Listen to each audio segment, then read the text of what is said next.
we'll move on to our next session, which is about the stance on global conflicts.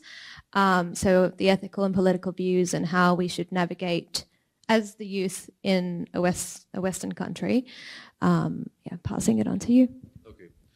Okay, so this is a sensitive topic also, and it's a topic in which our emotions, they might run high. So I would request that, before actually we start on that topic, we have to understand the nature of these global conflicts. So you see, as far as these global conflicts are concerned, there are some over which we have no control. I mean, things are happening and we are just at the receiving end. I mean, things are escalating in Gaza every day. A new development takes place. Then we have, of course, other areas and other territories also directly or indirectly involved. So basically, all that we can do is sit and watch helplessly, and maybe, of course, do some things that might come to our minds regarding a counter strategy.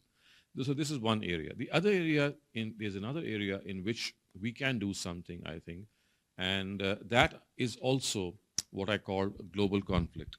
And it is a global conflict not because it occurs at the global level, but it occurs in our homes. And since every home is found on the globe, I mean, somewhere or the other. So therefore, this homely conflict it also becomes a global conflict. And when I talk about that, I actually refer to the institution of the family and how the spouses or the would-be spouses should behave with one another, and how basically parents control the life of their children. So I would first talk about this because, as I said, although it's not a global conflict, it's more of a individual conflict. But because of that, the nature of this conflict, that it goes on in every home, so it becomes a global conflict in the sense that today there is a communication gap, I would say, between parents and their adult children, and this communication gap has resulted in things that we are not very proud of to even talk about, because this actually has caused extremism in families. This has resulted in ties being broken, etc., etc. So I'd first like to have a short discussion and have all your views as well on certain aspects, and then maybe I can sum up some of the things that I feel should be set right in today's society vis-a-vis our family life. Okay, the first thing that I'd like to float here is in the form of a question that I'd like each of you to answer to educate me and, of course, one another, so that we can then thrash this out in a particular way. So the question that I'd like to ask each one of you is, what is one thing that you would like your parents to change in regarding their attitude about yourselves?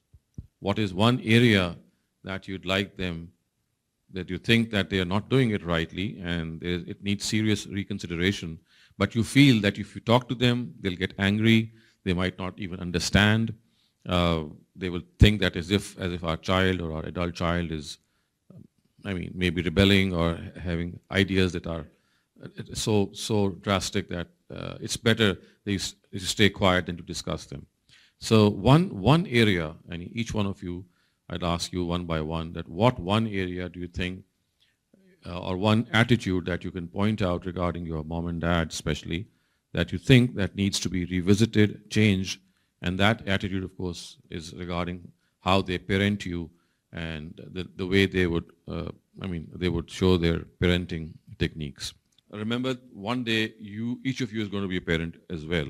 So I think the best thing would be that what you didn't get from your parents in the right way, that should not be transferred to your own children. So perhaps the first thing or the first lesson that can be learned is that if something went wrong in parenting regarding your own parents, it should not go wrong in your own case. So the freedom that we demand from our parents, or you demand from your parents, and the consideration and the tolerance that you would expect them to have if you have a different point of view, I think all of these are absolutely fine and absolutely acceptable, and I totally agree. I'll add something more as well, but that'll come later. But the thing is that I think what we stand for here is it should not waver in any way when the time for our own parenting comes. Because one thing that I've seen as a parent myself is that it's a very difficult thing to parent children. I mean, it's easier said than done. When you see that your child is doing something right in front of you, that in your own experience you might think that, well, he's just going to, just going to lose it, or he's just going to, miserably fail in it. So the instinctive reaction is that you try to grab your child and try to bring him back as if he's jumping in a fire or something like that. So I'm not justifying that. What I'm saying is that when you yourself become a parent, you'll realize that how obsessively or compulsively at times parents do things without even rationalizing what they're doing correctly or not, because it's just a question of they're seeing the next step and they just like to stop you from doing that. Again, as I said, even if that step has to arise or has to be taken, I would not say that this is the right attitude that they should forcibly stop you. So as a parent myself and as a person who has been doing parenting counseling for the last 15 years, my understanding in the light of religion that I've been studying as well is that I think 90%, if not more, 95% of the problems of our younger generation that we find today, as extreme as they take to drugs maybe, or they find refuge in other things, is basically a flawed technique of parenting. And that is something that all of you have just very well pointed out. And the thing that they have to understand is twofold. Firstly, as far as their own culture is concerned, firstly, as far as their own worldview is concerned, this is something in which every single human being, as soon as he or she becomes an adult, a mature person, I'm not saying 18 years of age, I'm just saying mature adult, and that could happen as early as 10 years of age or 11 or 12 years of age, because mental maturity is something, it comes early, it can come late. But as soon as a person or a child becomes mentally mature, it is here that the parents have to step back. They have to let the boy and the girl experience the world, make mistakes, because this is how the child is going to learn. And this is how, by the way, the parent himself or herself learned. And they tend to forget this, that they pass through this sequence of trial and error, learning and unlearning. And then too, after many years, maybe at the age of 30 or 40 or even late, they suddenly realize that there are certain things that they need to correct. So I think one thing that has to be understood is that once a person becomes a mentally mature person, now he is an individual or she is an individual. And he or she has a right to choose a religion, a culture, a form of dress, a form of orientation, anything that, that might come to your mind. Because now if a parent thinks that he or she is responsible for his child, this is where we tell them that you're not responsible. Now the child himself or herself is responsible for what he or she is doing. And if you force your child to do certain things, which of course relate to your own culture, then you are not, you're not giving that freedom which God has given every one of us. So if you take cue from God, God himself says that as soon as you become a mature adult, you're free to choose your own life. And this choice, of course, is something that dictates it dictates so many things. It dictates your profession. It dictates the choice of your spouse. It could be moving out from one place to another. It could be taking any major decision in life. So any major decision in life is something in which parents should act as advisors. They should act as people who could suggest. But if they forcibly stop us in any way or stop you in any way, then they are breaching that line. They are crossing that line that was drawn for them not to cross. I think this is that very fundamental error that they see parents continuing to make, and they feel justified also. They think that, well, they are living in a society which God knows what will happen to their child. He or she might do this and that. So they tend to become overprotective, not only overprotected, but super overprotective. So it's like, it's like what they would not do even in societies like Pakistan or maybe other Muslim countries. So they become extra and overcautious regarding that.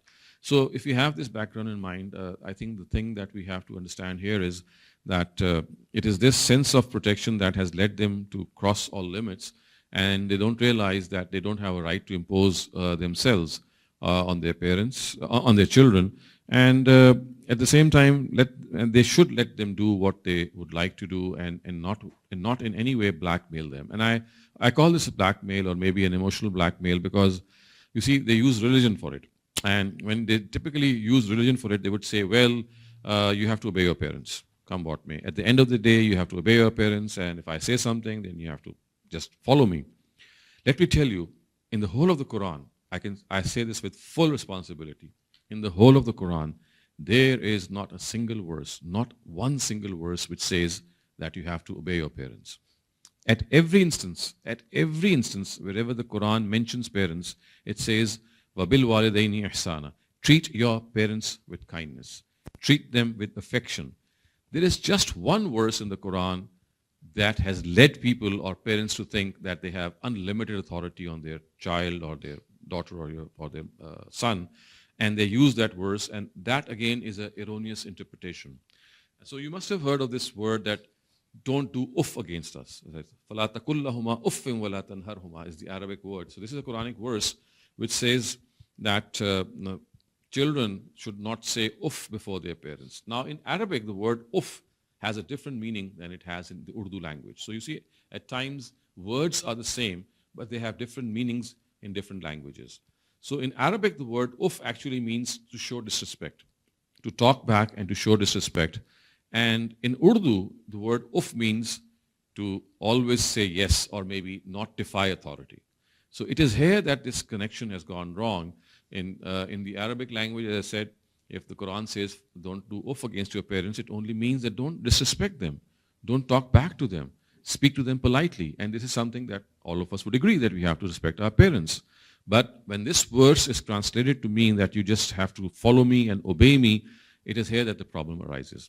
And I continue to give talks on parenting, and I continue to talk to parents and tell them whenever we have discussion on this topic that we have been wrongly using this Quranic verse to force our children to think that they must obey their parents come what may. Whatever their parents have to say to them, they must accept it without any hesitation. And the other thing is that, to give you this example, how these words having the same meaning, having different meanings, and the word is the same. It's such a common thing. If you know French, so in French, the word bride, in English it means bride. It means a person, someone who's getting married, some girl who's getting married.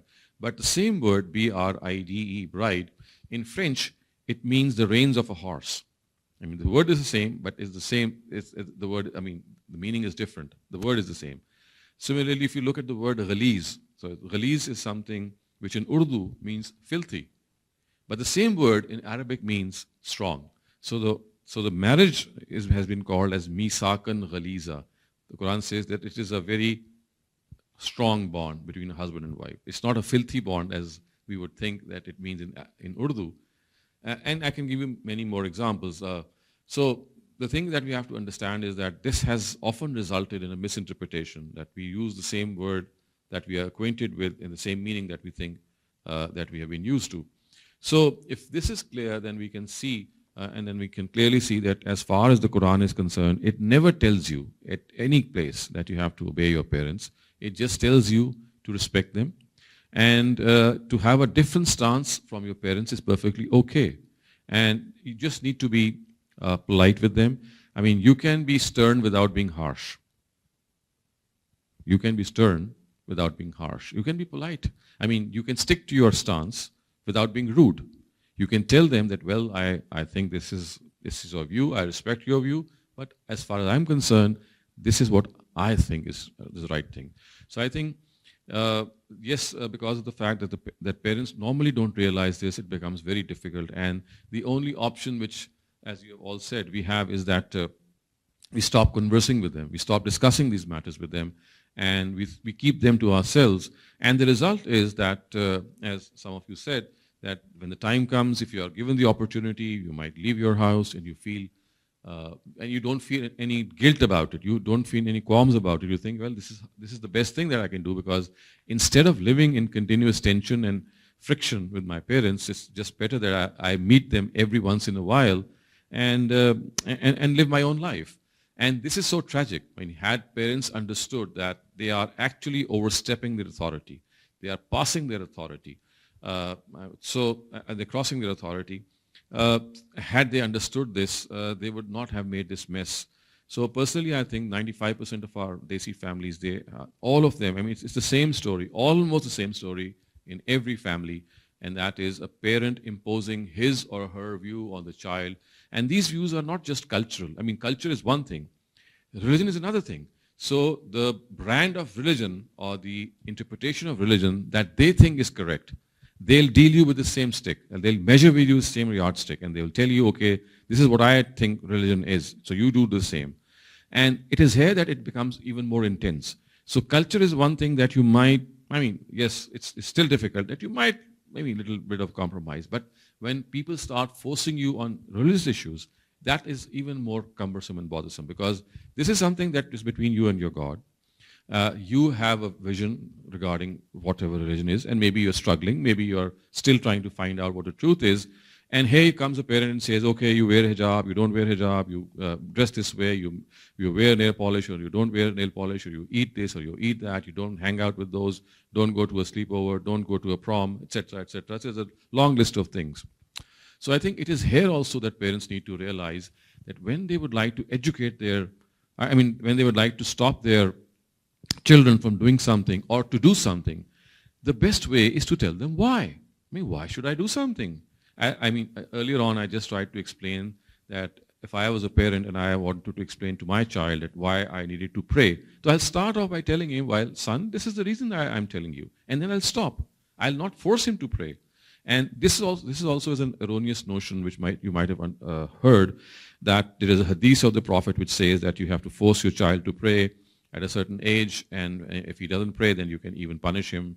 That is absolutely incorrect. There is no such authentic narrative of the Prophet, although it has become famous.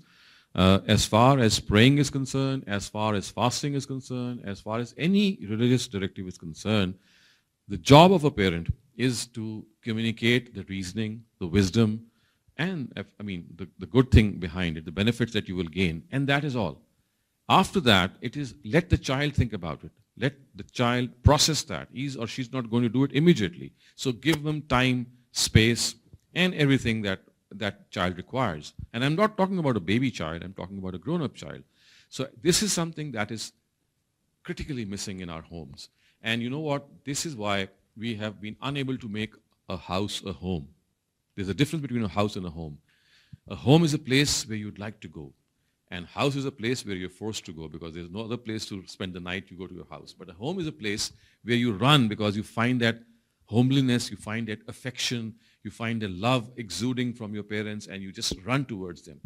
And so one of the things that stops our houses from becoming homes is this vindictive attitude, is this strong attitude in which you would like to have your own way. So I think that as far as this issue is concerned, I am absolutely convinced, and I myself was a bad parent, I can tell you. I've tried to change myself in the last 20, maybe 15 years, a lot. I was strict on my only child, and I realized that this is not the right thing. I changed drastically, and this is one thing that actually has inspired me over the last 15, 20 years, that the fabric of our family is like crumbling. That fabric, whether it's in Pakistan or India or Turkey or Malaysia, or even in the West or in countries like Australia, the thinking is the same, that you have to somehow control the life of your child. Yes? I think my interpretation is that often these parents who have a lot of anxiety, who have a lot of fear, they use religion as a tool to control, because that makes them feel like they have some sort of safety. Authority, yeah. Yeah, but not even authority, that like, I can control my child and then they won't be subject to what the world has. Right. But the other part is I think that children also have an accountability in this, because our parents are existing for the first time, just like us. Right. And for example, most Pakistani women are married very, very young. some of them may not have had a chance to have a full education. Others may have, but they would have then given that up for the most part. Or they are the primary carers of their children. Right. They haven't had the tools to develop in the same way that other people might have the opportunity to. So from that, you understand that your Where they're coming mothers from, right. or your fathers may not have had the chance to develop in the same way that you have, or the opportunities that you have that they gave you when they brought you here. Right. So it sounds bad, but we also have a duty to then parent our children. Right. Parent our parents. Parent the parent. And it's something that most of us, I think, would have to go through at some point in time. Right. Because they're living just the same time as us. Exactly. So I think this is something that I fully agree. I mean, this is a concession. This is a leverage that we need to give them. It's their first time, and they are living in a society which is totally against the culture that they are used to, and they don't know how to make their way. But still, I think that there are parents who are cogent, and I mean, I'm not talking about the first generation parents. The second generation parents, which is like a generation between the current and the previous one. So they've had their exposure as well. But the thing is, because parenting is something which has never been taught, even in countries where everything is going right, that such things arise. So I think parenting has to be taught as a subject in high school maybe, or maybe in college, in which you can debrief the younger generation that this is what's going to happen, this is how you're going to come across your child. In adolescence, whether you're a Muslim or a Christian or a Jew, that feeling of rebelliousness, it does creep into a person because of the hormones setting in, and you would like to have your own way. So that's something which is a biological thing. And other than that, you need to understand that every single human being is an entity. You must give that adult child the space that now he's like your own self, because we are not even trained for that. So I think that what you have pointed out is absolutely correct. But other than that, I don't think it makes it a full justification for whatever they do. It does warrant the fact that we should consider that this is the way that they're coming from, so we should perhaps understand their problems. But you see, the damage that they cause is also, without realizing, is immense. If you look at Australia, if you look at some of the other countries where now Muslims are living as fourth generation and fifth generation, they had gone there in the early part of the previous century, the damage is continuing in the same way. I have seen parents who will tell their adult child that you must not wear black shoes today, you must not wear this color today. And the person I'm talking about would be a 26-year-old guy or a 27-year-old boy. This is something that has really made a mess out of the lives of our family relationships.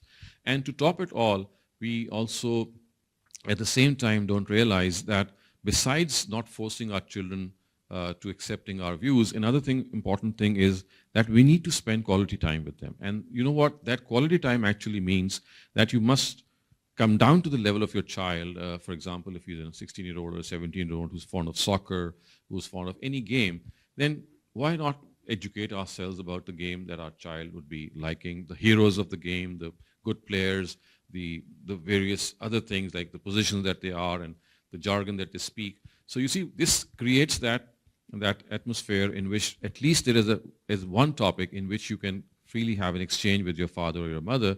And at times, because the father and the mother is not acquainted with the interest, like for example, gaming. Gaming is something which has really developed in the last 10 years a lot. And people of my generation, or even before me or even after me, they are not very well versed. So we have to make an effort to find out what are the games which are so being played online today, and what are the things that are in vogue today. So I think one more thing is that we have to come to their interests, create that rapport between us, create that conversational level in which they feel comfortable. They have another topic besides religion and culture to engage in. Otherwise, we are always talking and ordering them around. So yes, I think this is one area that I think that this area itself is a means of global conflict.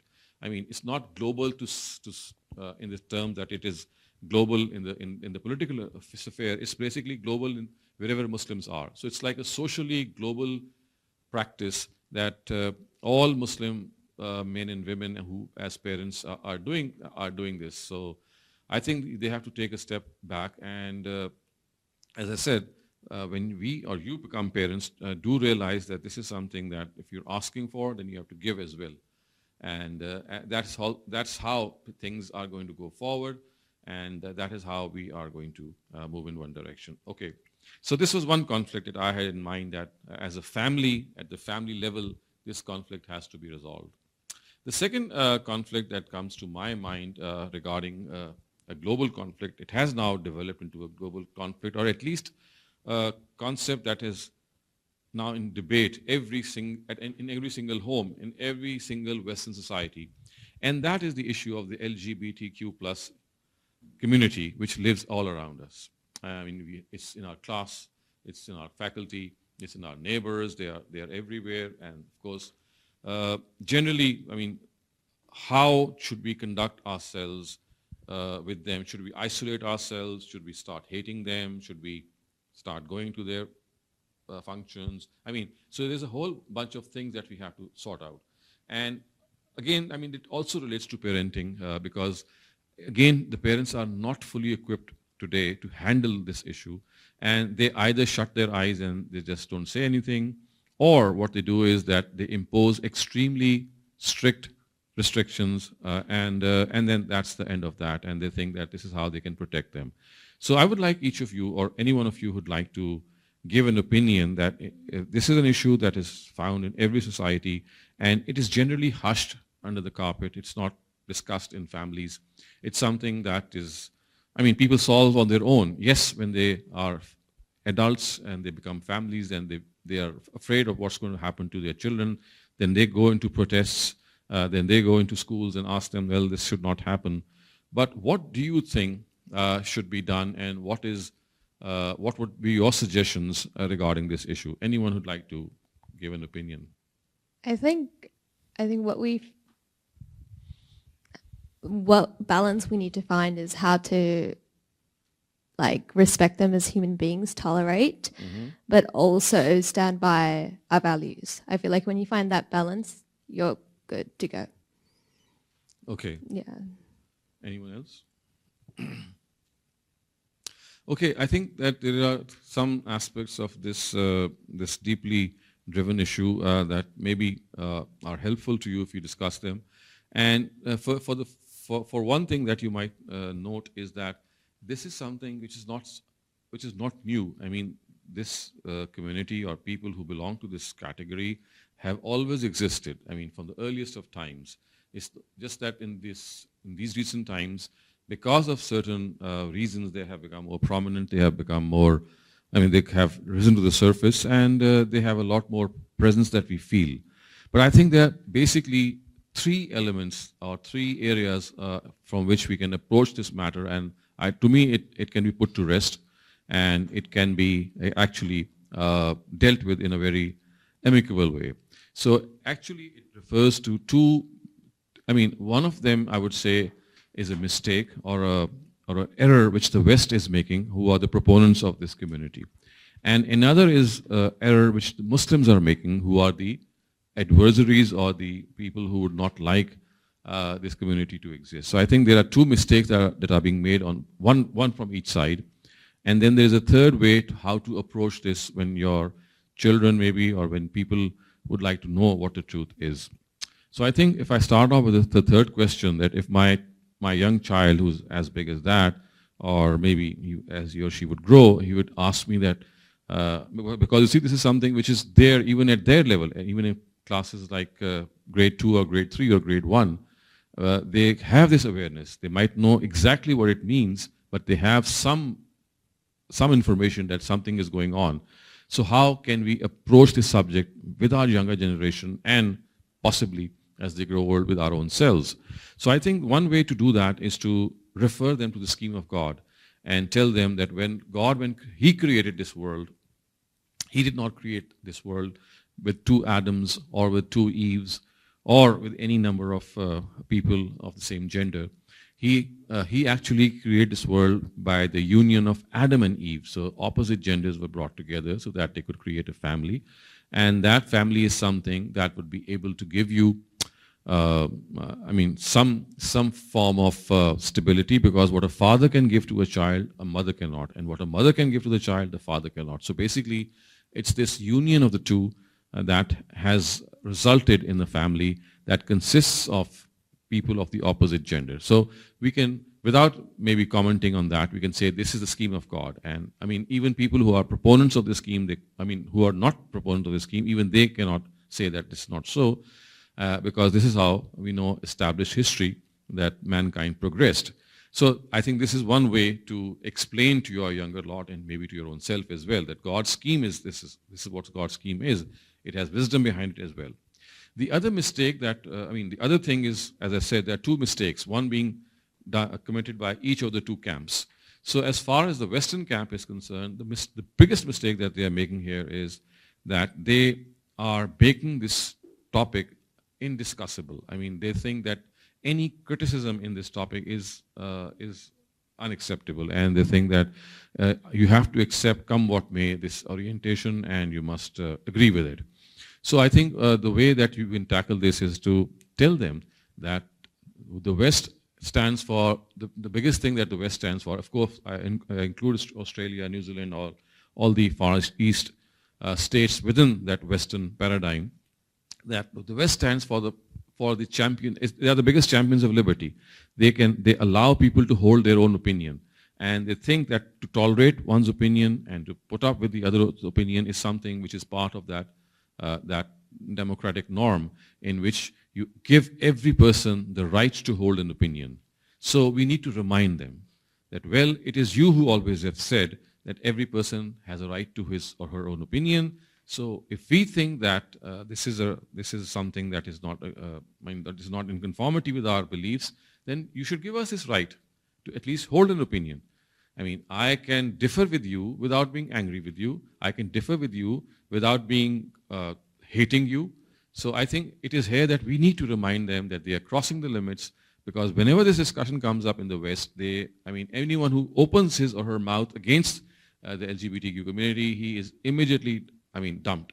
He would not be able to climb the stairs of the ladder if he's a professor. He would be absolutely left out from the race of life.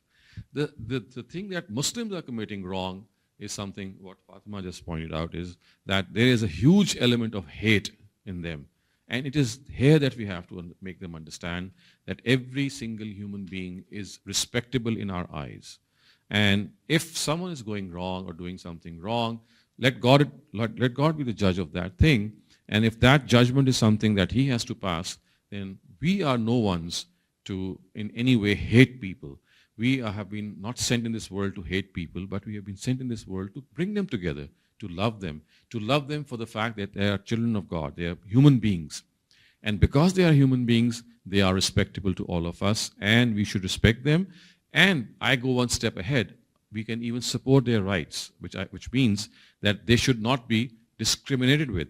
And I would say typically that I would not agree with your orientation or with your view, but I stand by you in making you feel that if you're alone and no one is granting your rights, which are human rights, then I'll fight for you.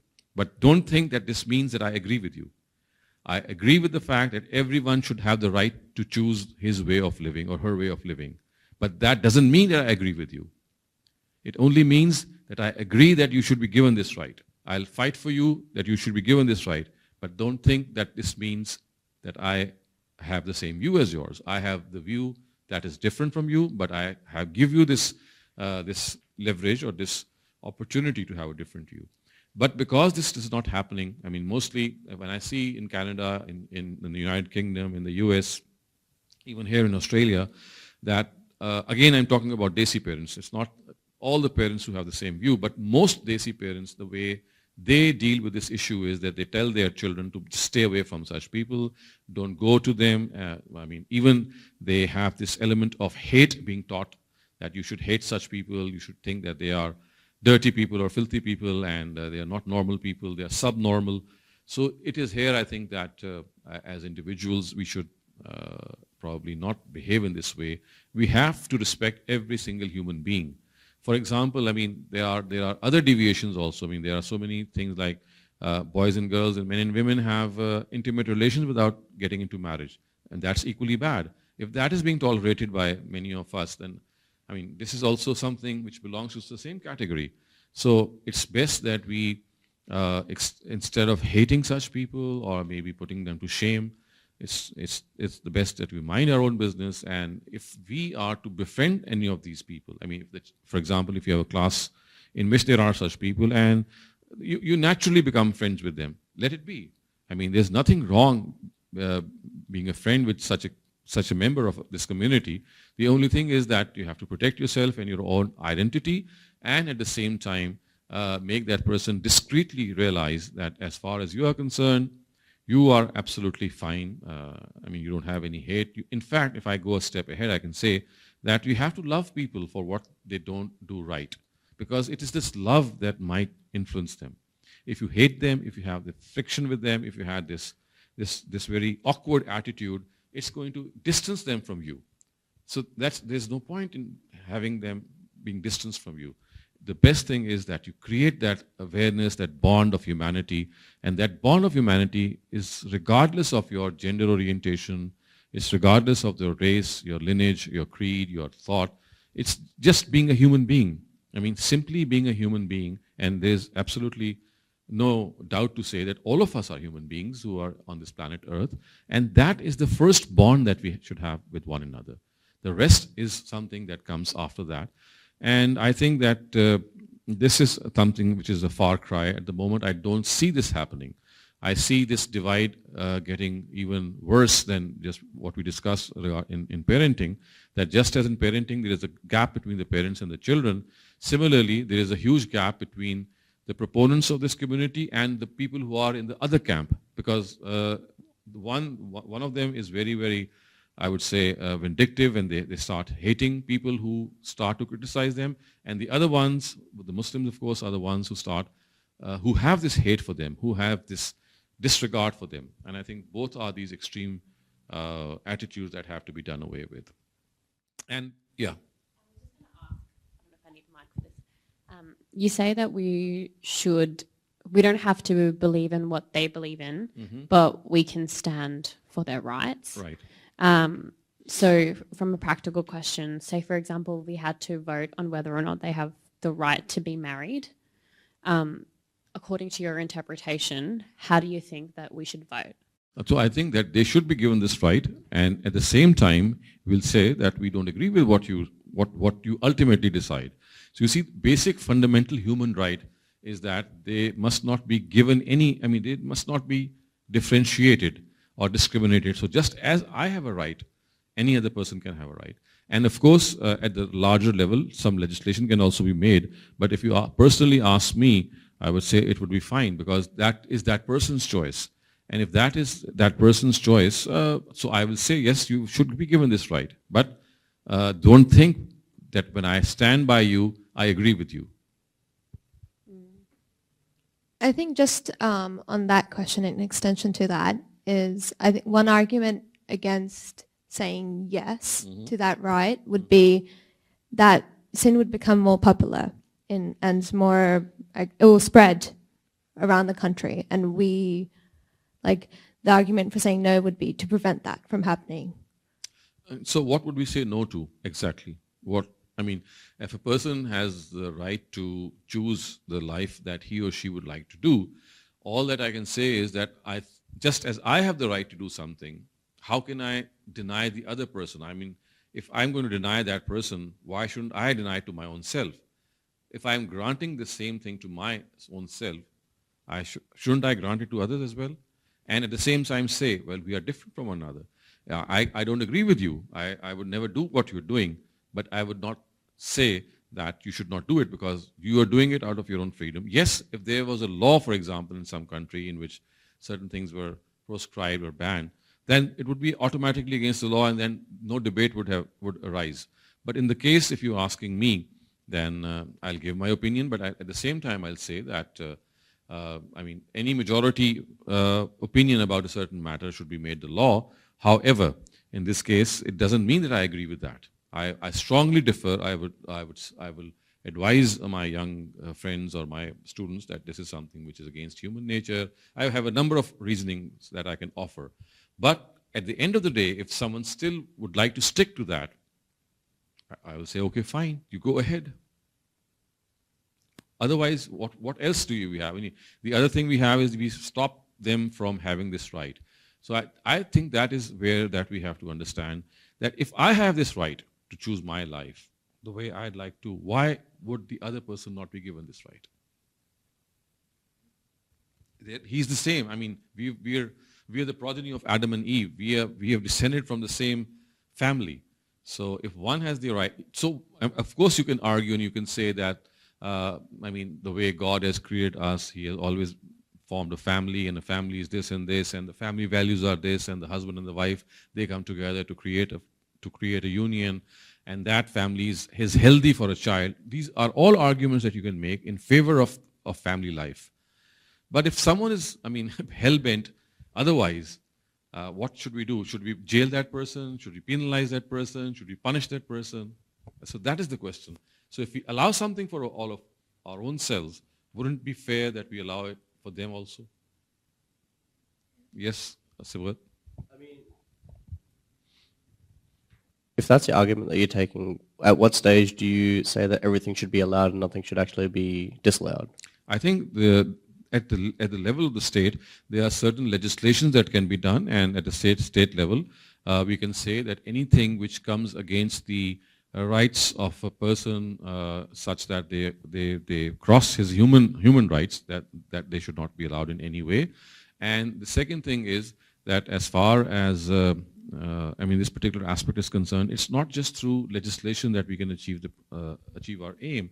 I think educating people, making them more aware of the fact that how harmful certain things are or how they can produce counter effects, I think that's a more powerful way and a more convincing way to let people know that if we are arguing against your view, we have some reasons and we would like you to listen to these reasons. So I think it's like engaging them and making them aware. If you see, if something is bad, it has to be communicatable. And if something is bad and we are not being able to even, make any headway, it would only mean that maybe we don't have the strong reasoning to do so. So I personally think that this can be done through education, this can be done through a lot of discussion. But at the end of the day, if someone insists, I can tell you they might be even 0.01% of the whole world population. So, look at the larger picture, that 99% of the world is on one side and 1% of the world is on the other side. So what? At the end of the day, let God be their judge. Yes, Aisha. How would you approach this based on in a Western country versus a country with Sharia law like Malaysia, Indonesia, Saudi Arabia, where there's actual penalties for this kind of activity? As I said, if this legislation has been done with the consent of the majority, I'll go with that legislation. But if that legislation is yet to come or it is still in process, so it's like my word against someone else's word. It's like a discussion that we're going to have. It's like an opinion that I can have and someone else can have. And if there's no legislation, so I'm free to choose mine and you're free to choose yours. But if there is some legislation, for example, with the view of the majority, then automatically, regardless of what views we have, if someone does something, he or she is going to be penalized, or maybe whatever the penalty is, whatever the law is. So I'm talking about what is going to happen at the personal level. But if at the state level there is some law, for example, which has some underpinnings, then that law will always prevail. I think it was in 2017 in Australia, there was a vote for everyone to legalize the same-sex marriage or not, and I think that's what everyone was asking. I think most of the people I know voted no, but of course, most of the maybe people might voted no. be too young. And so is it allowed in Australia? Yeah, it was legalized. I think they showed that the demographic of people who voted no were mostly from like the Muslim areas. Yeah. And I think we're looking in hindsight because most of us were too young to vote at that time. So I think it's perfectly okay to ask and determine the view of the people. But if the majority say the opposite thing, what else can we do? So it's okay to say, to speak out your own view. You can perfectly say that I'm not in favor of that. That's fine. But what if the majority has the other view? So because laws are made on the basis of the majority, and you can always have them changed if you have the majority by your side. So maybe what you can do is you can convince people in your favor, and then, I mean, it's going to be the other way around. So I think everyone should be given a chance and a vision to live by. I mean, no one is forcing us in any way to go to a certain, to adopt a certain viewpoint or to have a certain gender orientation. We are free to choose. So we should choose wisely and rightly. But why should we impose our choice on others? Yes. So let's take alcohol, alcohol for example. So let's say something similar came and there's a vote saying legalize alcohol or not legalize it. Mm-hmm. And would you hold the same view, say yes, legalize it? No, I would say, no, don't legalize it. But I would say, what is the view of the majority? I'll also say that don't legalize same-sex marriage. My view is not going to change. Yeah. What I'm saying is that just as I have the view to say this, that I would not agree with it, Yeah. I would give the same right to anyone who is in favor of it, and let the majority decide regarding the law. I would strongly disagree. I would not allow alcohol, even same-sex marriage or many other things. But then that's my view. And if my view takes the form of the majority view, it's going to be made into a law. That's fine, but personally, would you vote yes or no on the Regarding- ballot paper on that topic? That alcohol should be legalized or not? No, same-sex marriage. I would say no. No. No. Okay. Yeah. So we should vote no. Yeah. So Okay. I'm not saying that you don't express your opinion. Yeah, I yeah, would yeah. strongly express my opinion that we should say no. Yeah, yeah. But if the majority comes out to be in favor of the other, Okay, yeah. it becomes Yeah. a law. I think a lot of people misunderstood. So what I'm that. saying is Yeah. that we can express our view, Yeah. but we cannot impose our view. We should hold our view. If we think that same-sex marriage is not correct, fine. I mean, I have the same view, but I would not say that everyone else should hold the same view. I would say this is my view. I differ with you, but I give you the chance to hold a different view. If you have this view that same-sex marriages are allowed, okay, fine. I give you the right to hold this view, but I don't agree with you. Okay.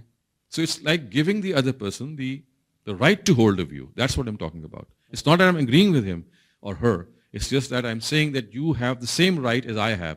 I am not in his favor and you are in his favor. So it's like one against one, and it is fine. Okay, thank you. I have one question. You said the best way to tackle this issue is through education, to educate them. Is that limited to Muslims, or is that like to Muslims and non-Muslims? It relates to anyone who is willing to hear this out. I mean, you're not confined yourself to Muslims. It's basically a moral issue. And if you think that this is something that you can communicate to other people, and other people are willing to listen to you, so why not? So our target or our audience are people who are willing to listen to the voice of reason, and they think that this is something that they can communicate to. That's fine. But it's not that we are just going to, go out and start uttering these words to everyone. It's like an audience that we need to select. We know who are people who are perceptible to ideas, who are people with whom we can discuss things. So this discussable audience, if I may say, is the one is free to come and discuss these things. Do we hold like a responsibility to educate them, like if the opportunity does arise? Remember, the responsibility always arises when the other person is willing to listen. If the other person is not willing to listen, it's not my responsibility. I am responsible for people who are willing to talk or who are willing to have a discussion. People who have made up their minds and they would not like to revisit, I don't have a responsibility towards them.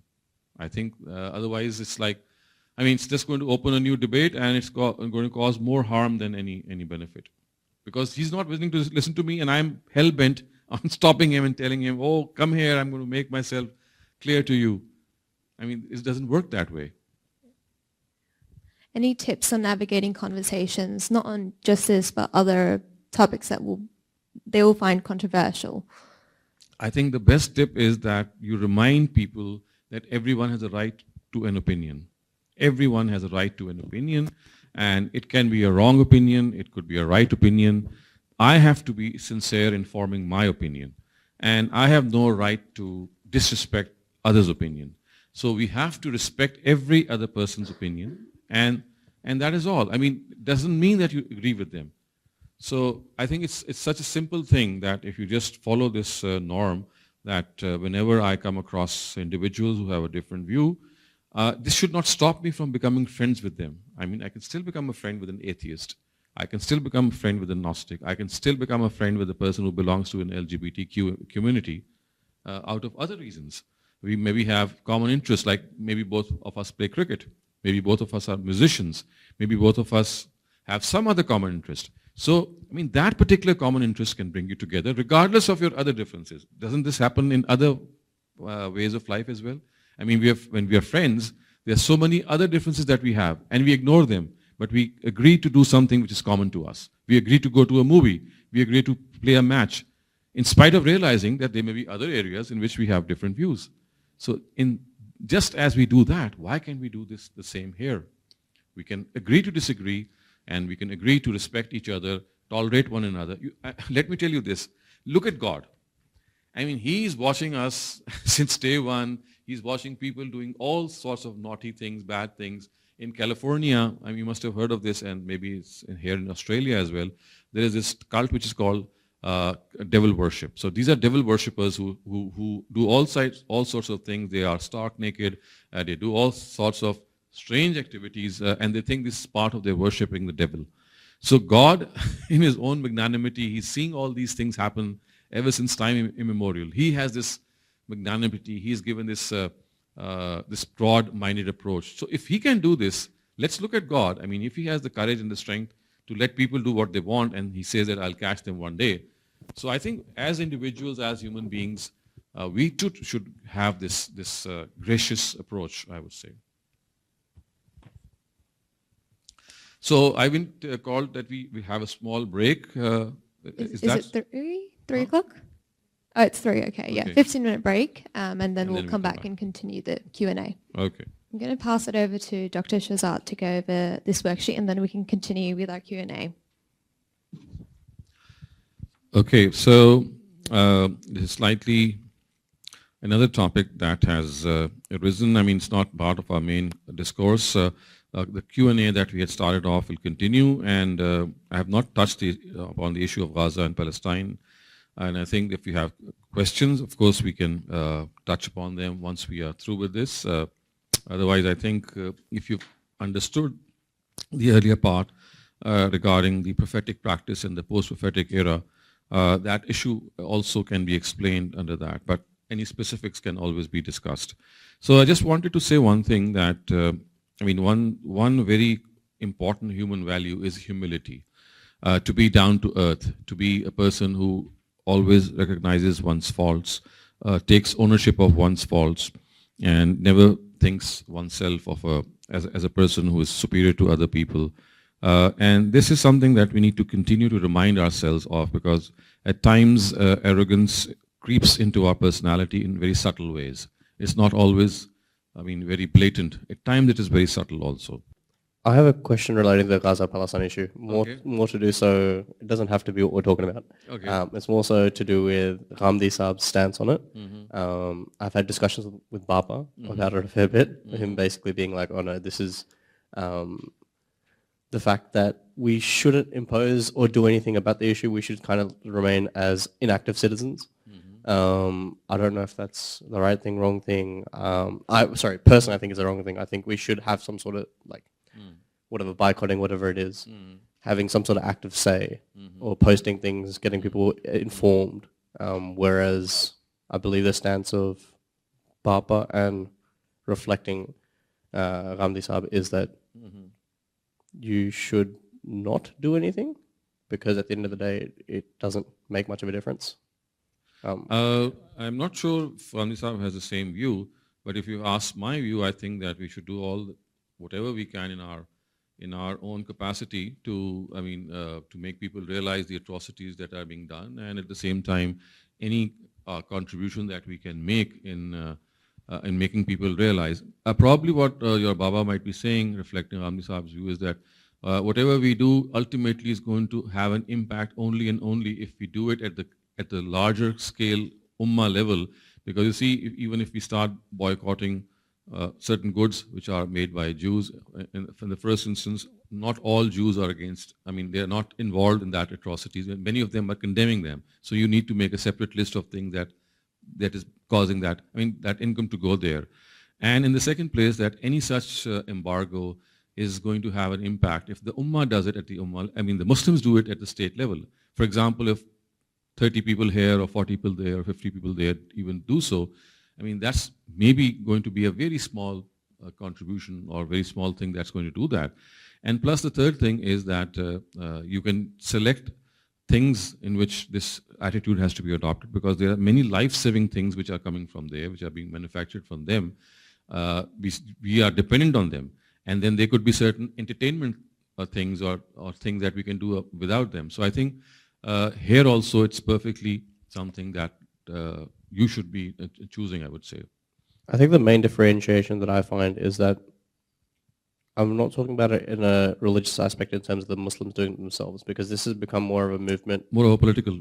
It's not just Muslims. It's literally around the world. It's a world, yeah. It's a situation that has risen. And the thing is, if you're doing it as an ummah level, obviously there's a certain amount of people that do it, but when the larger majority are doing it, it becomes it actually proliferates further into society, especially when you're talking about markets and stock movements and things like that.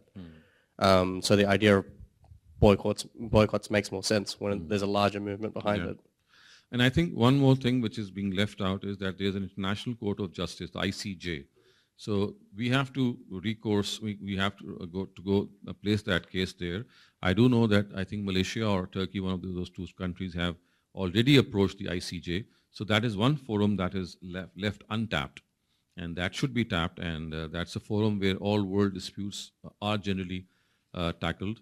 And the second thing is that one pressure that we can exert on our representatives, you may be in Australia, can be any other country, is that I mean, they should insist that Muslim rulers should have the same stance. I mean, there are rulers who don't have the same stance, who are absolutely silent, like, for example, Saudi, maybe some Gulf countries, and some other countries that can make a difference.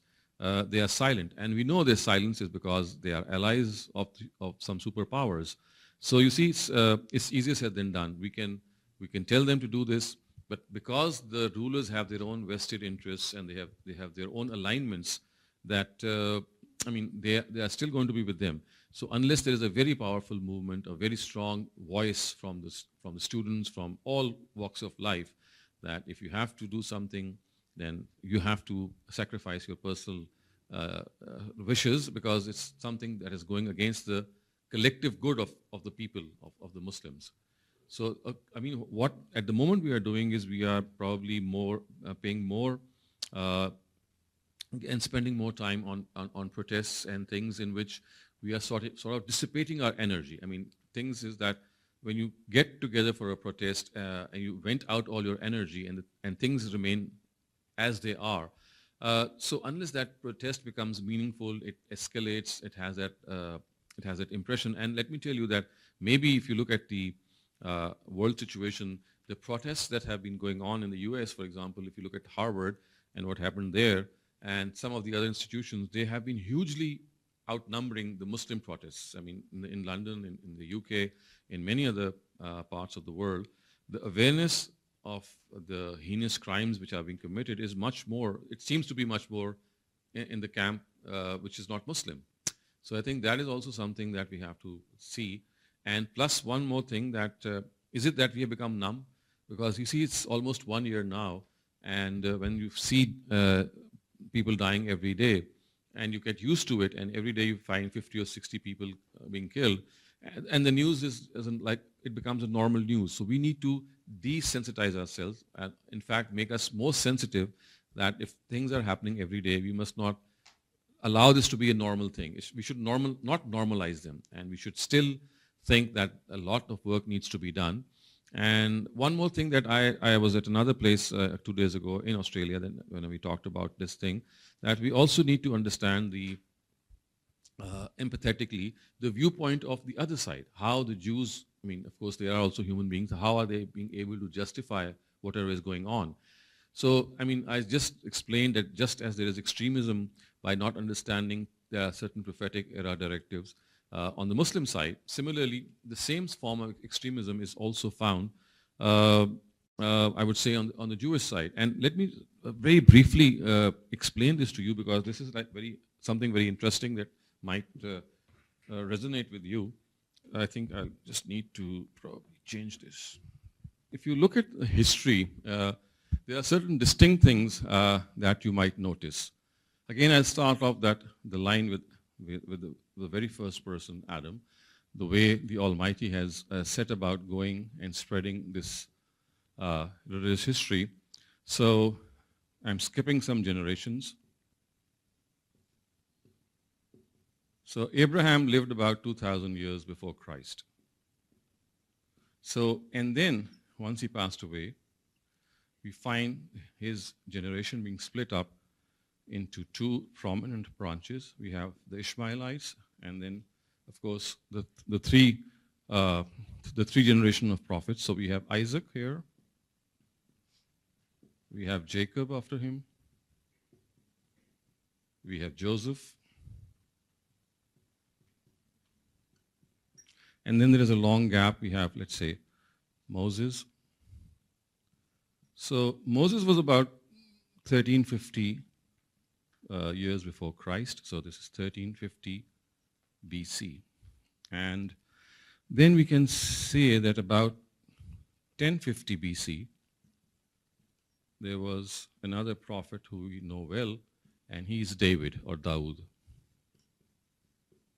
And if I can continue this chart here, or maybe just fill this up, near the very end, we had in this lineage Prophet Muhammad as the last prophet. And after David, I mean, of course, before David we had Solomon, but a very prominent prophet is Jesus, who is the last of the Israelite prophets. And this, you can say, of course, is the 0 point. Prophet Muhammad is here in 575 AD. This is a very rough chronology of the prophets of God. Okay, now the thing that you have to remember is that basically the followers of Moses, who call themselves to be Jews, for them the temple, which is called Solomon's temple, which the Quran also mentions, or the mosque at Jerusalem, was built around 950 BC. So sorry, somewhere here. So this was the mosque of Jerusalem, or the temple of Jerusalem, which was built in 950 BC. And then, let's say somewhere around 580 BC, this temple was destroyed. It was razed to ground. And then it was rebuilt. And then this rebuilding took place somewhere around 516 BC. And once again, so this is the first temple. If you've heard of these terms, this is the first temple. This is the second temple, which means that the mosque was built a second time. And then in 70 AD, if I remember correctly, Titus, the Roman emperor, he came and he destroyed the second temple also. So today, the Temple Mount, or the temple that is being awaited, is lying in shambles. And the Jews think that this third temple will be constructed by the Messiah, whom they are waiting. And this will only happen when the land of Israel, which is right here, is emptied from all other faiths. So what has happened is that the first temple that was built in 950 BC and then rebuilt in 516 because it was destroyed, and then the second temple was destroyed by an attack in 70 AD. So the temple has been built twice by now. But ever since 516 BC, right up to like today, it's 2024, it's like 2,700 years approximately, the Jews are waiting for the return of the Messiah, who is going to build this second temple, which has been razed to ground once again as the third temple. Okay, for this to happen, Jewish history tells us that unless the land of Israel is emptied of all other religions, the Messiah is not going to come. So now what happens, and last year in October, when Hamas attacked Israel, when Hamas actually attacked Palestine, the agenda that they had in mind, that the third temple is going to be built, that was maybe pushed in future to some time. They got this opportunity because they attacked civilians, so they replied or retaliated back, and they thought that the third temple, which was supposed to be built maybe at some future time, now is a very ripe time, because now they have been given this opportunity by Hamas because of their attack, and this third temple is what they are going to go for. So the reason that I have laid out all these details is that you have to look at the whole situation of Gaza and Palestine from their angle also. So they think that unless this third temple is built, the Messiah will not come, and Jewish domination over the rest of the world is not going to happen. And maybe this was something that they would be imagining to do in the future. But the attack by Hamas on their installations maybe, or on their civilian population, gave them the perfect, something. If the Messiah comes, wouldn't it then lead to the end of the world? Well, that is what they say. But as far as Muslims are concerned and the Quran is concerned, the Quran says the Messiah has already come and he's Jesus. But I'm saying from a Jewish interpretation, why would they want the end of the world to come? Because that would achieve them the world, they will dominate the world. Because it's a prediction that is told to them that when the Messiah is going to come, he's going to build the temple, and the rest of the world will be, they will be ruling the rest of the world. It's like gaining world dominion. If the third temple is meant to be an adulterated part of the Torah, or is that something that should be there? It should not be there. It's a misinterpretation. So I was just giving you the Jewish view. They strongly adhere to this. So as far as the Quran is concerned, we don't accept this view. We would say that, well, the Messiah has already come in the form of Jesus, he's come and gone back. He's no longer coming again. And the responsibility that they have has now been transferred. So I made this line purposefully dotted to make you understand that the responsibility of delivering the message of God from Abraham's times remained in one of the branches. And this branch is basically called the Israelites. You must have heard of the Bani Israel. So basically, Jacob's title was Israel, and his progeny are called the Bani Israel or the Israelites. So for about, let's say, 2,000 years, from Abraham to Isaac to Jacob to Joseph to Moses to David to Jesus, we have a string of prophets. Of course, there were other prophets in between them. I've not mentioned them. I've just mentioned the prominent ones. For 2,000 years, prophethood remained in this branch of Abraham's progeny, one. And second, as far as the responsibility of delivering God's message was concerned, it was confined to this branch of Abraham's progeny. So now they were responsible of delivering the truth to the rest of the world, God's message to the rest of the world, which was, of course, populated. At that time, we had a population in Asia, we had Central Asia, we had parts of Europe, but we know that the US, both the North and the South, similarly Australia, in that time, we don't know about them much, and most probably they had their own indigenous population. So basically, it was around that Central Asia belt that the population was centered.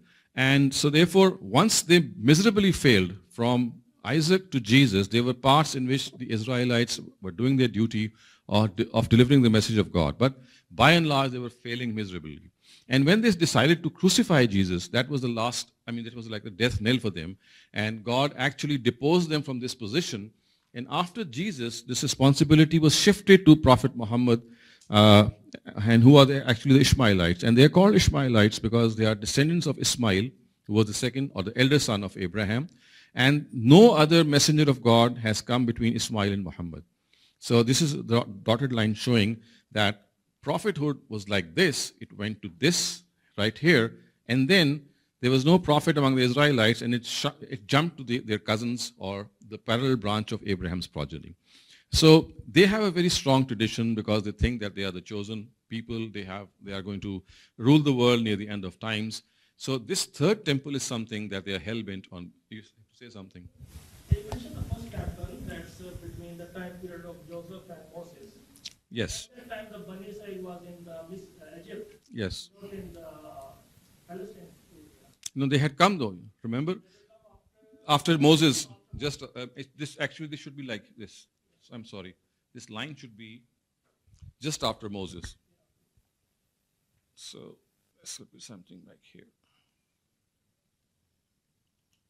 So it's like 950 BC. Okay, so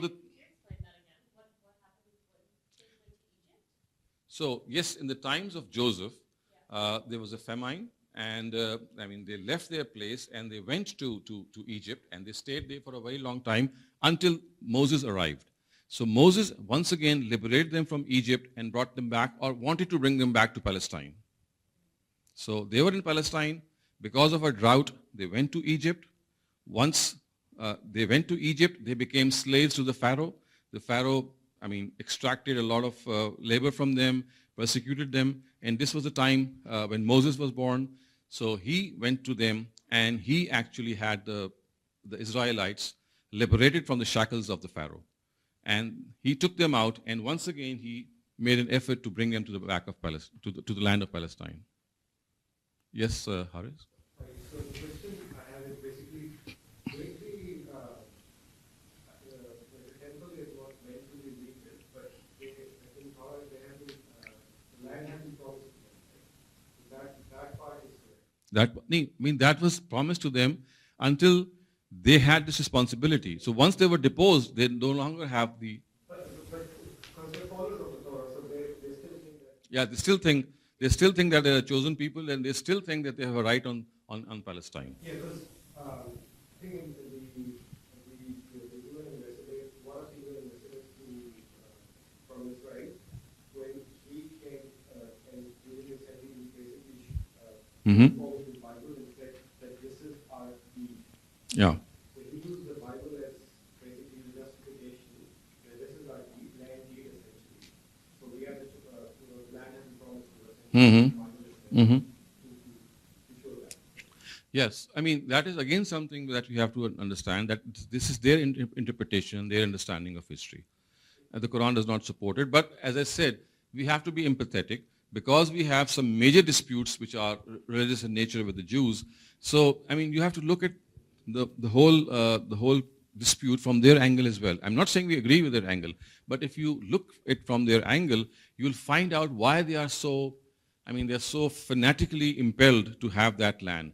And I spoke about the fact that when they attacked, them, and the retaliation that they got in return, we know that they bombed a lot of hospitals and killed a lot of children. So the counter explanation that they gave, which might be right or wrong, but that's what the press reported, was that beneath those hospitals was the control room of the Hamas. And the Hamas was using them as a human shield.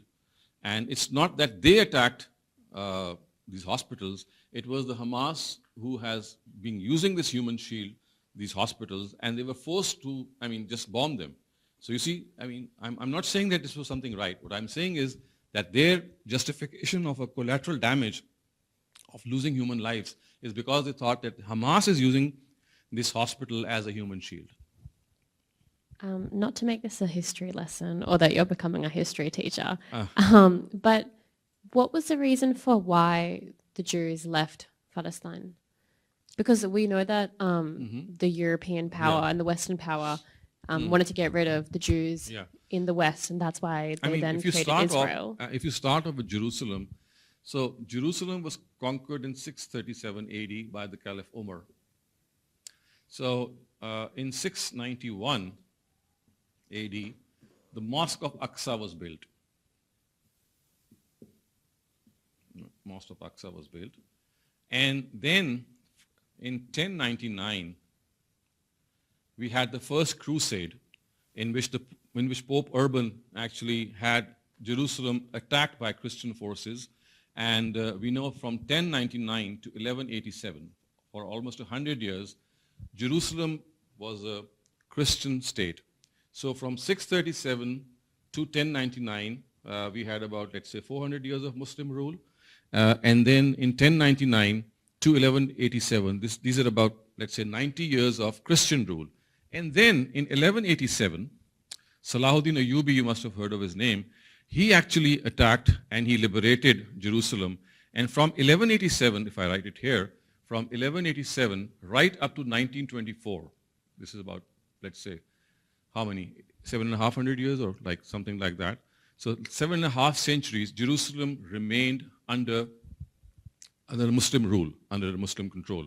So in 1917, we have the Balfour Declaration, in which the Jews were promised a land in Palestine, in Palestine. And in 1948, 14th of May to be exact, the state of Palestine was formed.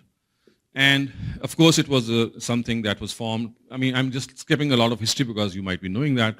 It's something very commonly known. But this dispute actually escalated, and it was somewhere later in 1948 or maybe early in 1949 when people thought that the creation of the land of Israel has escalated and disturbed the Muslims a lot. So the United Nations in late 1948 or 1949, they passed a mandate and they said, okay, let's redo whatever has happened. Let's divide the land of Palestine into three areas. One would be Israel, one would be Palestine, and the other would be the international city of Jerusalem. So Palestine will belong to the Palestinian people, Israel would belong to the Jews, and the land of Jerusalem would be an international city accessible to all the three Abrahamic faiths, the Christians, the Jews, and the Muslims.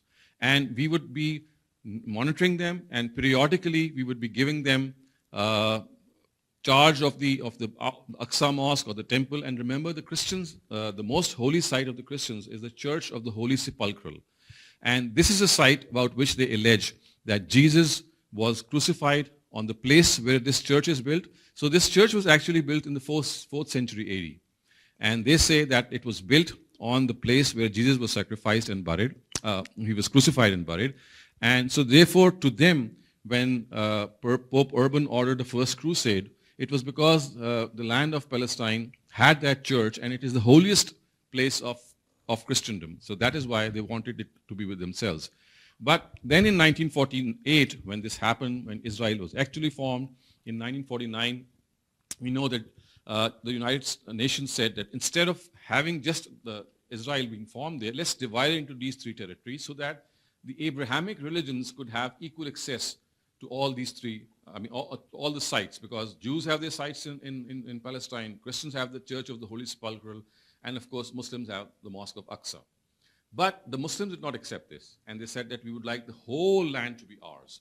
And this is how, by not getting a part of it, we ultimately ended up today in 2024 or maybe 2023 when this whole incident happened. And now we just have the West Bank maybe, or parts of the Gaza Strip under Muslim control.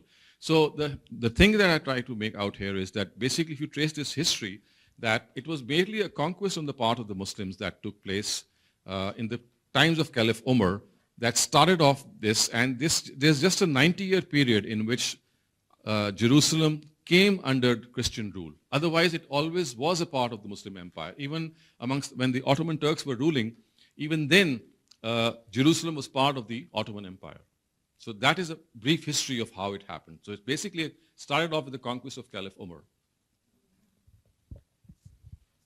So what I was saying was that as far as the Quran is concerned, the Quran says that once they tried to crucify Jesus, they have lost their responsibility of delivering the message of God. They were deposed from this position, and Abraham's message was now transferred via his son Ishmael to Prophet Muhammad. Of course, there was no prophet in between them coming, and once Prophet Muhammad was given this duty, and of course his Sahaba and his companions, so we have a new branch of people called the Ishmaelites, or the Bani Ismail, as you might have heard of them.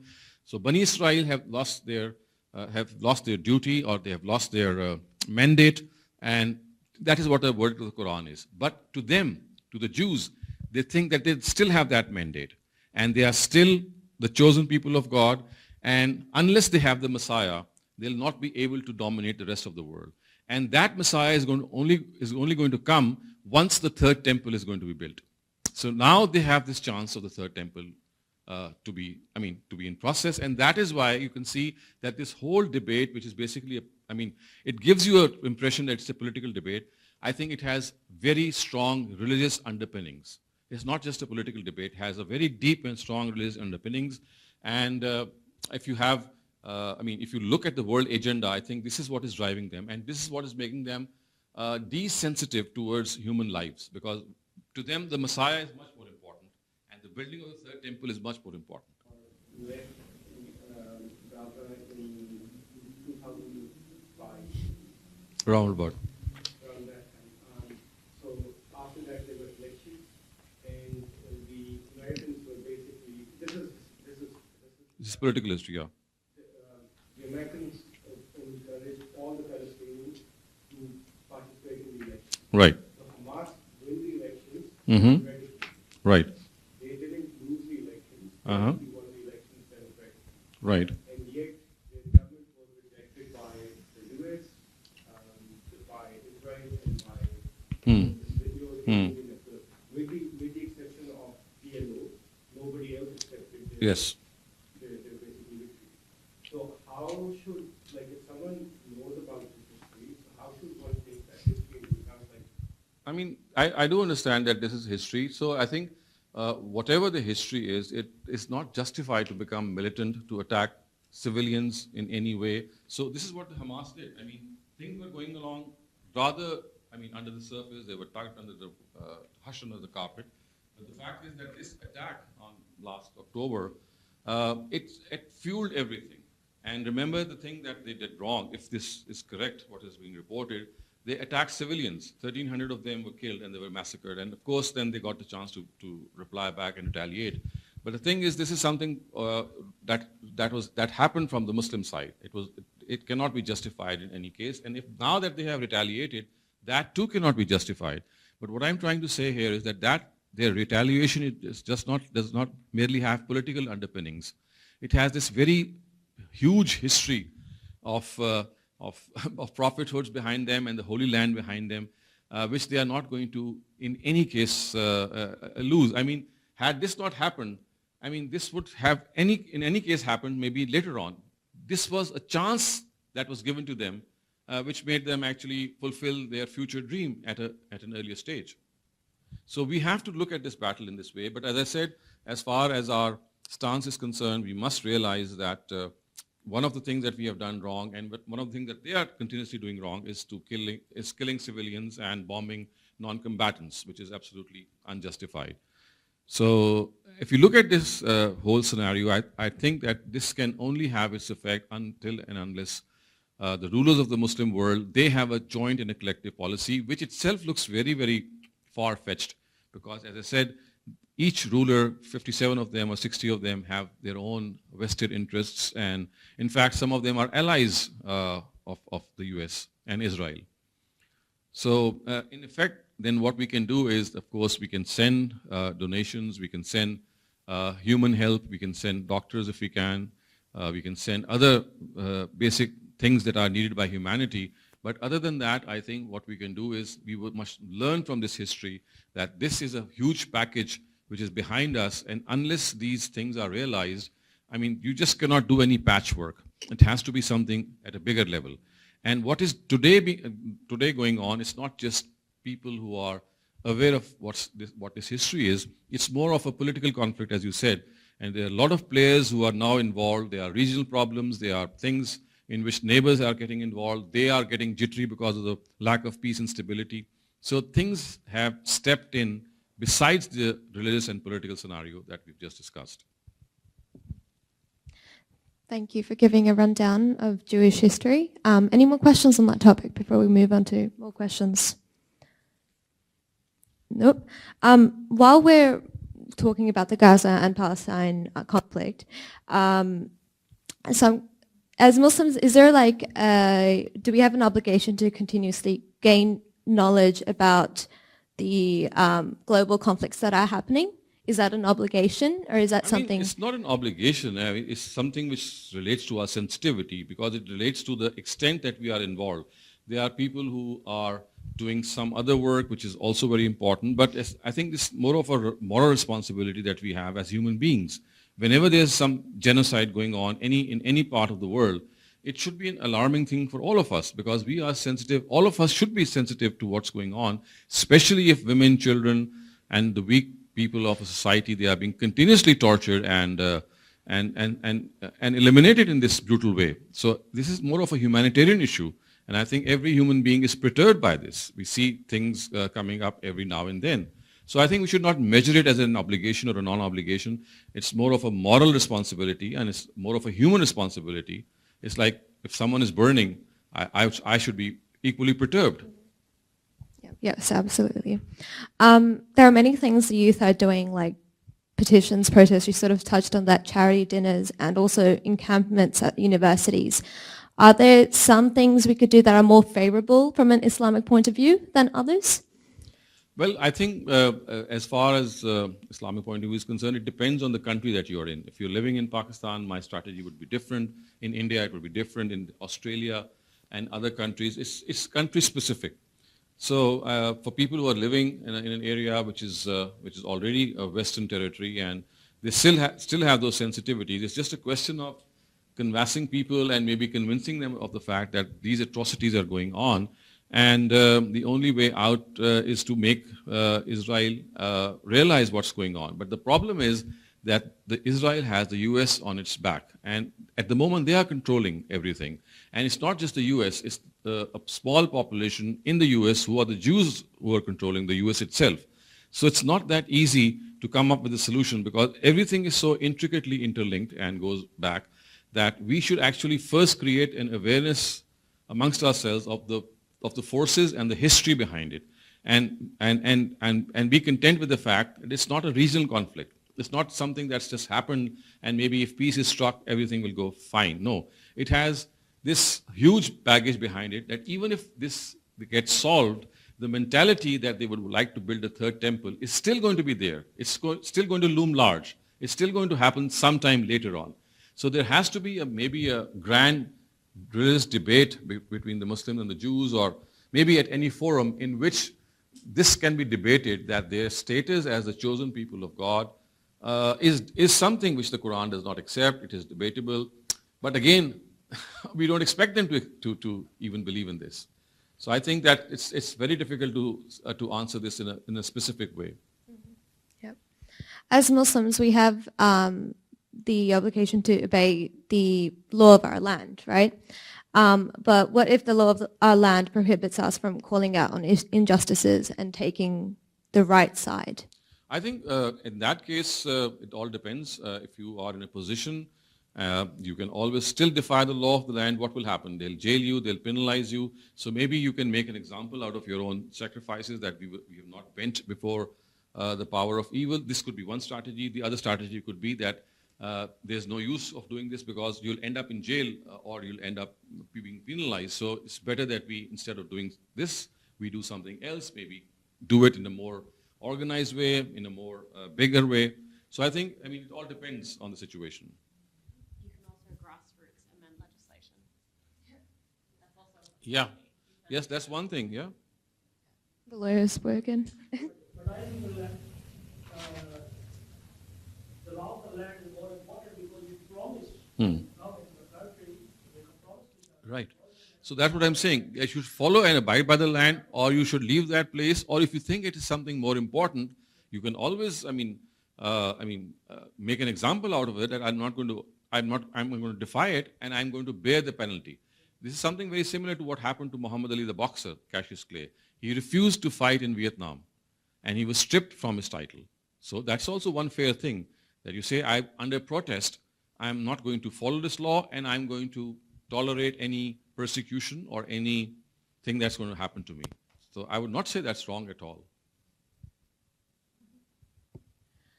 From our recent questions, one is, after the Prophet Muhammad received the revelations, prophecy, did he ever sin, transgress? Because ultimately he is human, or does prophets not sin? Yeah.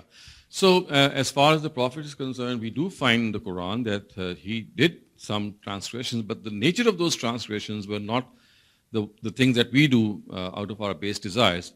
They were basically driven by being overzealous for the cause of religion. For example, at one occasion he forgave the hypocrites in the Battle of Tabuk, and he allowed them to stay back. And the Almighty actually lovingly scolded the Prophet and said that, why did you allow them to stay back? Because this was a time when God says, I wanted to expose them. And by allowing them to stay back, you've sort of given that chance away. So at times, prophets of God, they do make such transgressions, but then they are done out of, in good faith. I mean, they have nothing bad about it. For example, they will not lie, they will not cheat, they will not defraud. But things in which they would like to do something, they go overboard. So going overboard is also something which is against the balance that God would want them to have. So God actually checked Prophet Muhammad. He said, Afallahu anka lima azinta lahum. God forgive you. Why did you give them permission to stay back? So it is like a loving sort of expression of anger that God actually expressed. So, but as I said, this transgression is not of the nature of the things that we are commonly used to, like, for example, lying or being unjust or doing such things. So it's not anything immoral. It's basically going overboard. There's one question that's actually asking about you, your journey. How do you, as a public scholar, navigate your relationship with God? All humans are sinners, and how do you get past the potential feeling of being a hypocrite if you may have sinned? Well, this is something which is constantly with me. Whatever my journey, the fact that the provocations and the allurements of Satan and his army are always there. So it's a fight that I continue to fight, like everyone would like to do that. And I try to succeed in this fight, but it's not all the time that I succeed. At times I do stumble, and I try to get up once again. So I think what I've learned from the Quran and from the Prophet's life is that our duty is to once again get up whenever we fall and not get dejected. So it's like getting up after every fall and doing that over and over and over again, because that is how humans are. We take one step forward and we at times fall down. So it's not that we should remain there. We should get up and start off with a new will. And this should go on till our last breath. And any tips on moving forward? I think there was a discussion with the girls where we were talking, how do we move forward and not look back at our past mistakes? I think God's mercy is the biggest hope that we have. And God is someone who's not there to punish you. He's not sitting there with a baton in his hand and everyone is going to come here. He's going to just have a hammer at him or hammer at them. Basically, he's a person, he's a being who is affectionate, who's merciful, and he would like us to move on in life. He would like us to forget our past. He would like us to concentrate on the opportunities that we have in mind, to be positive, to be futuristic. So if we look at God's mercy, we will have this feeling that, well, we have another chance being given by God. It's not that it's curtains for us. It's not that once we have done something bad, we are just caught up in that evil. God says that once you are aware of your wrongdoing and you repent, it's like a clean chit that you have. It's like starting all over again.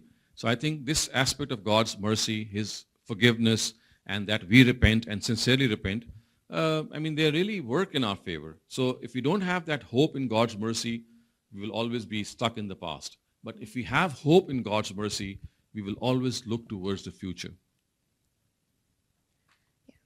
One question related to our first segment. As someone trying to become a student of knowledge and memorize the Quran, where should I start?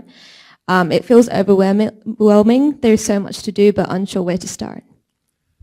I think, you have to assess where you are. If you're a student, you're studying, you must give preference and priority to your own studies. And be consistent. Take out just 5 or 10 minutes. Don't be ambitious that you're going to take out a lot of time in one go, because that is what starts you and then stops you immediately. Take something very small. Set a small target before you, and something which is achievable. Not just achievable in one day, but persistently over the rest of the time.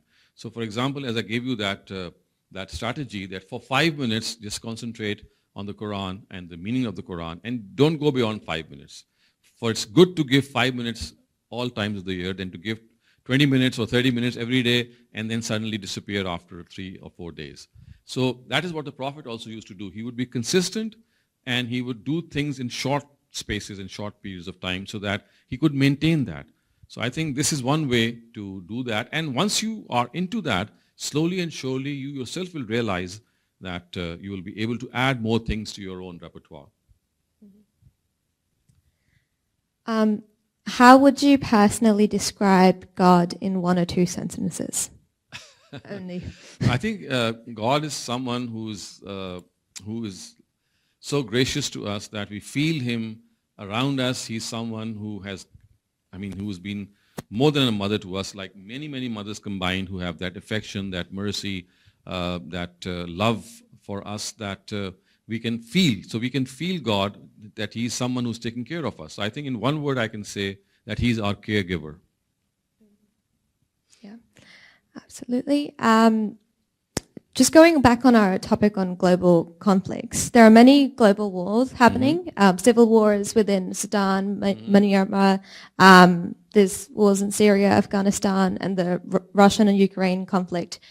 If we stand strongly against the injustices happening in one war and don't give the same amount of energy and attention to the other ones, to the injustices happening in the other ones, does that make us not so good Muslims? No, I don't think so, because you see, it depends on the intensity of a particular issue. At the moment we know that there is a certain issue that has outdone everything. It has outscored, outweighed everything because of the importance that it has. So it's like maybe selecting and choosing which one that you can play a role in, and also at the same time making the choice out of the out of the role that you can play, because there are certain situations in which you can play a role, and there might be others in which, of course, you are helpless. So you should pick and choose where you can play a role. You should give more time to that, and not feel guilty, because it's not that you're responsible for everything that's going on in the world. You're responsible for what you can do, actually.